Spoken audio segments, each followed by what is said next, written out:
சர்க்குருவே சரணம். எல்லாரும் எப்படி இருக்கீங்க? நல்லா இருக்கீங்களா? இன்னைக்கு நாம பார்க்க போகிறது என் வாழ்வையே மாற்றிய மகான் ஐயா கணக்கம்பட்டி ஐயா தான். அதில் எந்த வித மாற்றமும் இல்லை. இதை நான் எங்கே கூப்பிட்டு சொன்னாலும் நான் இதை சொல்கிறது இதுதான். இவர் தான் இவர் என்னோட வாழ்க்கையில் வந்ததுக்கு அப்புறம் தான் என்னோட லைஃபே டோட்டலாக இப்போ மாறிக்கிட்டு இருக்குன்னு நான் சொல்லுவேன். ஒரு 2 மாதம் தான் நான் அவரோட ஜீவசமாதிக்கு நான் போயிருந்தேன். என் லைஃப்பில் என்ன நான் பண்ணணும், என்ன பண்ணக்கூடாது அப்படிங்கிறத கரெக்டாக என்னை என் கூடவே இருந்து வழிநடத்துகிற தெய்வம் அவர் மட்டும்தான். எந்த ஒரு கஷ்டம் வந்தாலும் நான் எனக்குள்ளேயே வச்சுக்குவேன். நான் எப்பயுமே யார்கிட்டையும் ஷேர் பண்ண மாட்டேன். ஒரு ஒரு காலத்தில் பண்ணிக்கிட்டு இருந்தேன். அது அவங்களுக்கு ஒரு ஸ்டோரி மாதிரி தான் இருந்தது. நமக்கு தான் ஒரு பெயின்னா அது நமக்கு. அடுத்தவங்க 3வது மனுஷங்கக்கிட்ட அது நம்ம எவ்வளோ க்ளோஸ் ஃப்ரெண்ட்ஸாக இருந்தாலும் சொல்கிறவங்க கிட்ட அது கேட்குறவங்களுக்கு அது ஸ்டோரி தான். அது எத்தனை பேர் நீங்கள் நம்புறீங்கன்னு எனக்கு தெரியாது. இதுதான் உண்மை. ஓகே, நான் ஐயாட்ட தான் நான் இப்போ எல்லா விஷயமும் நான் யார்கிட்டையுமே ஷேர் பண்ணிக்கிறதில்ல. ஐயாட்ட தான் நான் சொல்லுவேன். அப்படி நான் போய் நான் ஜீவசமாதியில் சொன்ன விஷயத்துக்கான வழியை ஐயா ஒவ்வொரு இதுலேயும் நான் காட்டிகிட்ருக்காரு. அதை பற்றி வாங்க நம்ம பார்க்கலாம். ஃபஸ்ட்டு இன்னொன்று முருக பக்தர்கள் யாராச்சும் இந்த வீடியோ பார்த்தீங்கன்னா தயவுசெய்து என்னை திட்டிடாதீங்க. அது என்னோட அறியாத வயசில் நான் அப்படி நினச்சது. அதை நான் இப்போ உங்களுக்காக நான் சொல்லணும்னு நினைக்கிறேன். அப்படி இருந்தால் நான் இப்படி ஆயிட்டேன் அப்படிங்கிறதுக்காக தான் நான் சொல்ல போகிறேன். ஏன்னா நம்ம ஒரு அனுபவத்தை நம்ம ஷேர் பண்ணுறப்ப அதை மறைக்கக்கூடாது அப்படிங்கிறதுனால தான் நான் ஓப்பனாக சொல்கிறேங்க. யாரும் தப்பாக எடுத்துக்காதீங்க. சரி வாங்க நான் சொல்கிறேன் என்னென்னு. ஃபஸ்ட்டு முருகர் எனக்கு பிஃபோர் மேரேஜுக்கு முன்னாடியே என்ன சொல்கிறது அப்படின்னா பிடிக்காது. ஏன் பிடிக்காது அப்படின்னா அவருக்கு ஒரு 2 ஒய்ஃப் அப்படிங்கிறதுனால எனக்கு பிடிக்காதுங்க. அது இப்போ நினச்சா கூட எனக்கு சிரிப்பாக இருக்குது. அப்போ அந்த அந்த அந்த வயசில் எனக்கு ஃபிக்ஸ் பண்ணதுனால எனக்கு இப்போ வரையிலும் அப்படின்னா பிஃபோர் மேரேஜ், ஆஃப்டர் மேரேஜ் வரையிலுமே கோயிலுக்கெலாம் போவேங்க. கோயிலுக்கு போவேன். கடவுள் மேலே எனக்கு மரியாதை இருக்குன்னு இல்லைன்னு சொல்லல. போவேன், சாமி கும்பிடுவேன். இந்த மனம் உருகி இப்போல்லாம் எப்படி எல்லாம் காவடி எடுத்து முருகா முருகான்னு எவ்வளோ ஒரு மக்கள் கண்ணீர் சிந்தி எப்படி நம்ம சாமி கும்பிட்டு அவங்க கோரிக்கைகள்லாம் வைக்கிறாங்க. அந்த லெவலில் நான் பண்ண மாட்டேங்க. ஜஸ்ட்டு போவேன். டூர் மாதிரி போகும் இல்லையா? பழனி போகிறது, திருச்செந்தூர், திருத்தணி இந்த மாதிரிலாம் போகிறப்பெல்லாம் நார்மலாக கும்பிட்டுட்டு வர்றது தான். ஆனால் அவர் தான் என் வாழ்க்கையே மாற்ற போகிறாரு அப்படிங்கிறத உணர்த்தினது யார் அப்படின்னா நம்ம ஐயா கணக்கம்பட்டி ஐயா தான். உங்களுக்கே தெரியும், நான் லாஸ்ட் வீடியோலேயே சொல்லியிருப்பேன். ஜீவசமாதிக்கு போயிட்டு எங்கள் வீட்டில் எல்லோரும் சொல்கிறாங்க, வாங்க பழனி போயிட்டு சாமி கும்பிட்டு வரலான்னு. நான் அதுக்கு ஒத்துக்கலை. வீட்டில் இருந்தே கிளம்புறப்பயே அவர் சொல்கிறாரு, இன்னும் கொஞ்சம் நேரமாகவே கிளம்புறோம் இல்லையா, போயிட்டு ஐயாவோட ஜீவசமாதி பார்த்துட்டு அப்படியே கோயிலுக்கு பழனி போயிட்டு போகலாம் அப்படின்னு சொல்கிறாங்க. நான் முடியவே முடியாதுன்ட்டேன். என்னால் டயர்டாக இருக்குது. அதெல்லாம் அப்புறம் மலையெல்லாம் ஏறணும், அதெல்லாம் என்னால் முடியாது. நீங்கள் வேணால் இன்னொரு நாள் தனியாக நீங்கள் போயிட்டு வந்துடுங்க அப்படிங்கிற மாதிரிலாம் பேசினேன். அப்புறம் என்ன ஆகுது அப்படின்னா அவங்களும் போகலை. 2 டைம் போயிட்டு 2 டைமுமே பழனி போகலை. இதுக்கு முன்னாடி ஒரு ஐயா கும்பிட்றதுக்கு முன்னாடியே என்ன ஆகுது அப்படின்னா எனக்கு முருகரே காட்சி கொடுத்தாருன்னு சொல்லி லாஸ்ட் வீடியோவில் போட்டிருப்பேன். விளக்கு தியானத்தில் அது வேல் மூலிமா காட்சி கொடுத்துருந்தாருங்க. அது அப்போ கூட நான் சரி நம்ம முருகரை வழிபடணும் அப்படிங்கிற வராத ஒரு தாட்டு ஐயா ஜீவசமாதிக்கு போனதுக்கப்புறம் ஒரு 2 மந்த்ஸ் போயிட்டு 2 டைம் போயிட்டு அதுக்கப்புறம் வருது அப்படின்னா கொஞ்சம் யோசிச்சு பாருங்களேன் எப்படின்னு. ஏன்னா நீ உன்னோட இஷ்ட தெய்வம் இவர் தான் அப்படிங்கிற மாதிரி எனக்கு ஐயா காட்டி கொடுத்துருக்காரு. இதை நான் எப்படின்னு சொல்கிறேன் பாருங்கள். அந்த அன்னைக்கு ஒரு ப்ராப்ளம், எனக்கு ஃபேமிலியில் ஒரு ப்ராப்ளம். கரெக்டாக என்ன ப்ராப்ளத்துக்காக நான் மனம் நொந்துட்டு இருந்தேனோ அதே ப்ராப்ளத்துக்கான ஒரு மெசேஜ் எனக்கு வருது. முருகர் ஃபோட்டோ போட்டு, நீ உன்னை உதாசீனப்படுத்தவங்கள உன்னை நான் தேடி வர வைப்பேன் அப்படிங்கிற மாதிரி ஒரு மெசேஜ் வருதுங்க. எனக்கு அப்படியே தூக்கி வாரி போட்டுருச்சு. சரி, இது ஆக்சிடென்ட்லாம் வருது. ஓகே அப்படின்ட்டு நானும் விட்டுட்டேன். அடுத்த நாளும் வந்து நான் ஒரு கவலைய நெனச்சு ஃபீல் பண்ணிட்டுருக்கேன். அதுக்கு தகுந்த மாரி மறுபடியும் முருகரோட ஸ்டில் போட்டு எனக்கு வந்து ஸ்டேட்டஸ் வருது. பார்க்குறேன். இப்படியே தொடர்ந்து வந்துகிட்டே இருக்கு.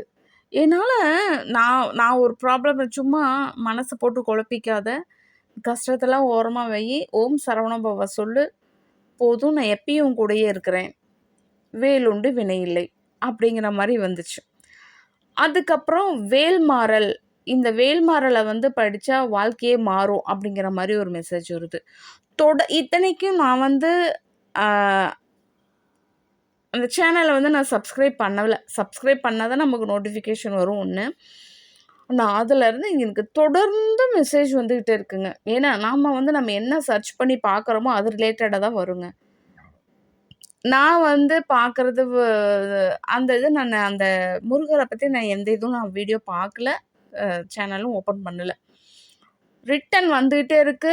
YouTubeலயும் வருது. நமக்கு ஸ்டேட்டஸ்ல யாராச்சும் வைக்கிறாங்க. இந்த மாரி வருது. அப்ப நான் அந்த இடத்துல வந்து எனக்கு ஸ்ட்ராங்கா ஒரு பிலீவ் பண்றேன். ஓகே. இது வந்து ஐயா தான் ஏதோ உணர்த்துறாரு. இன்னொன்னு என்ன ஆகுதுன்னா, ஐயா ஃபோட்டோ பார்த்து பக்கத்துல முருகர் இதுவும் போட்டு எனக்கு அந்த மெசேஜ் சொல்ற மாரி இருக்குங்க. உள்ளுக்குள்ளேயும் உணர்வு வந்து முருகா, முருகா, முருகா, முருகான்னு அப்படியே சொல்ற மாரியே ஒரு ஃபீலிங். நம்ம சொல்லினாலும், நம்மளுடைய ஆன்மா வந்து அத முருகா, முருகா, முருகா, முருகா அப்படிங்கிற மாரியே அது உள்ளுணர்வு வந்து சொல்லிட்டே இருக்கு. அத நல்லா உணர்ந்தேன். இன்னொன்னு என்ன அப்படின்னா, வெளிய வந்து நான் அந்த பக்கம் எங்க வீட்டு சைடு உட்காந்துருக்கிறப்ப, அந்த பக்கம் நல்ல மயில் பெரிய தோகை வச்சுட்டு 2 மயில் வந்து கிராஸ் ஆகி என்ன என்ன எங்க இந்த பக்கம் இருந்து நான் உட்காந்துருக்கேன். அந்த சைட்லேருந்து கிராஸ் ஆகி போகுது. இந்த மாரி நெறைய தொடர்ந்து முருகர பத்தி வேல் வர்றது, இல்ல டிவில வந்து முருகர் இது வர்றது, இந்த மாரியே வந்துட்டு இருந்துச்சுங்க. அதுக்கப்புறம் என்னாச்சு அப்டின்னா, வேல்மாறல பத்தி அடிக்கடி நோட்டிஃபிகேஷன் வந்துட்டு இருந்துச்சு. அது என்னதான் பார்க்கலாமேன்னு பார்த்தப்போ, உடனே நான் என்ன பண்ணிட்டேன், சரி ஓகே, கண்டிப்பா நம்ம வாங்கியாகணும் அப்டின்ட்டு வேல்மாறல் புக் வந்து நான் வாங்கிட்டேங்க. வாங்கி அது வந்து 10 10 புக்ஸ் 10 புக்கு வந்துச்சு. அதில வந்து பாப்பா பர்த்டேக்கு நான் போய் ஸ்கூல்ல என் ஃப்ரெண்ட்ஸ்க்கு குடுக்குறேன்னு சொல்லி, அவ பர்த்டேக்காக ஒரு 2 பேத்துக்கு கொண்டு போய் குடுத்தா. அப்புறம் நானுமே பக்கத்தில இருக்கவங்களுக்கு அது வந்து பாருங்க யாருக்கு போய் சேரணும்னு கடவுள் முருகர் எப்படி எழுதியிருக்காரு பாருங்க. ஒரு பொண்ணுக்கு வந்து மேரேஜ் ஆகாம இருக்கு. அந்த பொண்ணுக்கு வந்து போய் சேர்ந்திருக்கு. கொண்டு போய் குடுத்தேன். இன்னொன்னு வந்து ஒரு பொண்ணு கன்சீவா இருக்காங்க. அவங்களுக்கு கொண்டு போய் குடுத்துருந்தேன். இன்னொருத்தவங்க வந்து இவங்க எங்க வீட்ல குடியிருக்கவங்க அவங்க. இன்னொருத்தவங்க வந்து அ ஒரு அக்கா. அவங்க வந்து ஒரு லாஸ்ட் மந்த் தான் சொன்னாங்க. நான் அதாவது திடீர்னு சம்மந்தமே இல்லாம நாங்கலாம் அன்னதானம்லாம் போடுவோம். இந்த தைப்பூசத்தன்னைக்கு அண்ணா வந்து ரொம்ப தீவிர முருகர் பக்தரு. நாங்க வந்து அ என்ன சொல்றது? பாத யாத்திரை போவாங்க இல்லையா? அவங்களுக்கு நாங்க வந்து சாப்பாடு குடுக்குறது, இல்லையா டீ, அந்த வடை, பஜ்ஜி இந்த மாரிலாம் நாங்க கொண்டு போய் குடுப்போம். இப்ப கொஞ்ச நாளா குடுக்கறதில்ல.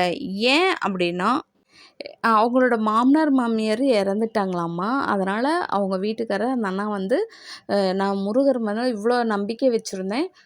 இவ்ளோ பக்தியாவும் இருந்தேன். எங்க அப்பா, அம்மா இறந்துட்டாங்க. இனிமேல் வந்து நான் முருகரையே கும்பிட மாட்டேன் அப்படிங்கிற மாரி அந்த இடத்துல என்கிட்ட சொன்னாங்க. நான் வந்து அந்த இடத்துல அப்பா வந்து அவங்ககிட்ட சொன்னா, "அக்கா இறப்புங்கிறது ஒரு இயற்கை இல்லையா?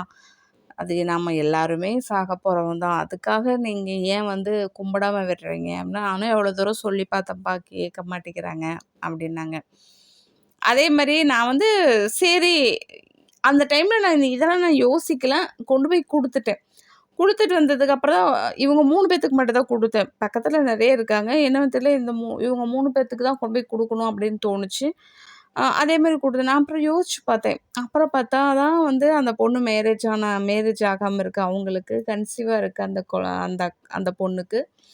அதுக்கப்புறம் தான் யோசிச்சேன், ஓ! இந்த அக்கா வந்து முருகர் பக்தர். முருகர் வந்து அதாவது இதுலேருந்து நான் என்ன சொல்ல வரேன் அப்படின்னா, யார் யாருக்கு அந்த வேல்மாறல் புக்கு போய் சேரணும் அப்படிங்கிறத முருகர் ஆல்ரெடி வந்து ஃபிக்ஸ் பண்ணிட்டாரு.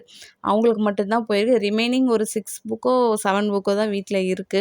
நீங்க வேல்மாறல் புக்கு படிச்சுட்ருக்கீங்க அப்படின்னா, உங்களுக்கு தெரியும் அது எவ்வளோ ஒரு பவர்ஃபுல்லான ஒரு புக் அப்படிங்கிறதே எனக்கு வந்து இப்ப தான் தெரியும். ஒரு 1 வீக்கா தான் தெரியும். அது வந்து தெரிஞ்ச உடனே நான் வந்து ஆர்டர் பண்ணிட்டேன்.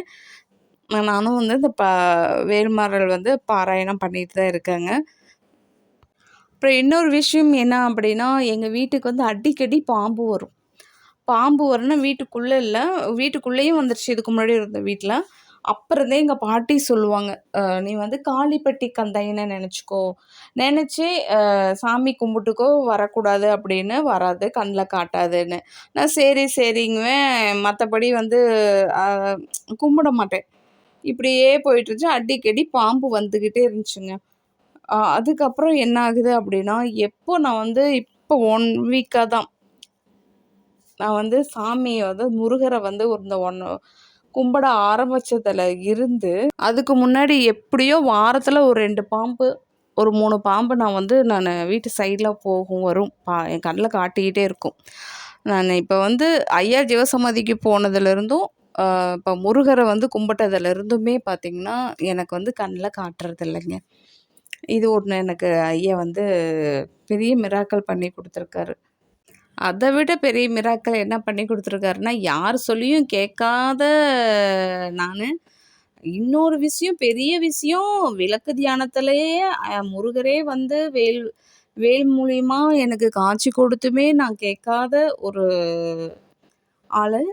ஐயா ஜீவசமாதிக்கு போயிட்டு வந்ததுக்கு அப்புறம், அவர் வந்து உணர்த்தி, நான் வந்து தீவிர முருகர் பக்தர் ஆயிட்டேங்க இந்த 1 வாரத்தில. என் பொண்ணு கூட கேட்டா, "என்னம்மா இதுக்கு முன்னாடி சிவன் சிவன்னீங்க, அப்புறம் கணக்கம்பட்டியாருன்னீங்க, அதுக்கப்புறம் இப்போ வந்து மறுபடியும் முருகருங்கிறீங்க. யாரையாச்சும் ஒருத்தர கும்பிடுங்க" அப்படின்னா, "அப்படிலாம் இல்லடா. நாம வந்து எந்த சாமி வேணா கும்பிடலாம். ஆனா எல்லாருமே ஒளி வடிவத்தில தான் இருக்கிறாங்க. சரியா?" அப்படின்னு சொன்னேன். அவளுக்கு ஆனா இந்த வயசுல அவளுக்கு புரியல. அத அவள பெருசா எடுத்துக்கல. இன்னொன்னு என்ன அப்படின்னா, எனக்கு யார் சொல்லியும் கேட்காத நான், ஐயா வந்து உணர்த்தினதுக்கு அப்புறம் தான் நான் வந்து தீவிர வந்து முருகர் பக்தரா ஆயிட்டேன். அது எனக்கு நல்லா தெரியுது. நான் வந்து இப்ப நான் போகணும்னு நெனைக்கிறேன், பழனி போலாங்க அப்படின்னு. ஆனா இப்ப என்னால போக முடியல. போக முடியாத சிச்சுவேஷன் ஆயிருச்சு. மறுபடியும் எப்போ நாங்க கணக்கம்பட்டி போகுறோமோ, அப்பதான் வந்து போக முடியும். அந்த மாரி அதான் அவரு நாம நெனைக்கிறப்போ போக முடியாது. அவரு நெனச்சா தான் நம்ம அவரோட இடத்துக்கே போக முடியும். அப்படிங்கிறத சும்மாவா சொல்றாங்க. அது உண்ம தானே. இது எனக்கு வந்து நீங்க கேட்குற உங்களுக்கு இது எப்படி இருக்குன்னு தெரியல. எனக்கு ரொம்ப பெரிய மிகப்பெரிய ஒரு மிராக்கிளா இருக்கு.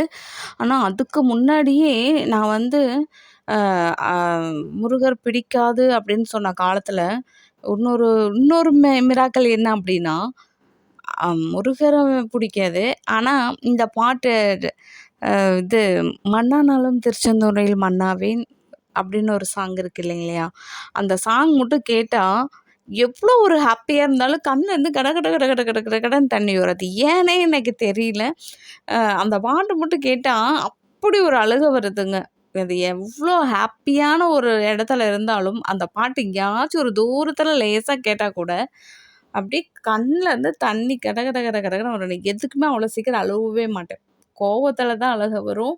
அந்த கோவத்தில அழுகையுமே என்ன பண்ணுவேன்னா, தனியா தான் வந்து அழுவேன். யாரும் முன்னாடியும் அவ்வளோ சீக்கிரம் அழமாட்டேன். தனியா அழுவேன். ஆனா வந்து பாட்டு மட்டும் கேட்டுட்டா எவ்வளோ பெரிய கூட்டத்துல இருந்தாலும், இந்த பாட்டு மட்டும் கேட்டா கட கட கட கடன்னு தண்ணி வந்துரும். இந்த பாட்டும் "என் அப்பன் அல்லவா" அந்த சாங்குமேங்க. இது எல்லாமே பார்த்தீங்கன்னா, நம்மளோட முன்ஜென்ம தொடர்பு தான். இதோட இந்த வீடியோ முடியுதுங்க. நெக்ஸ்ட்டு நாம வேற ஒரு வீடியோல பார்க்கலாம். அனைவரும் பிறப்பு, இறப்பு என்ற கொடிய நோயிலிருந்து விடுபட்டு, கடைசியில் முக்தி என்ற இறைநிலையை அடைய வேண்டும் என்பதே இச்சேனலின் முக்கிய நோக்கம். சத்குருவே சரணம். நன்றி.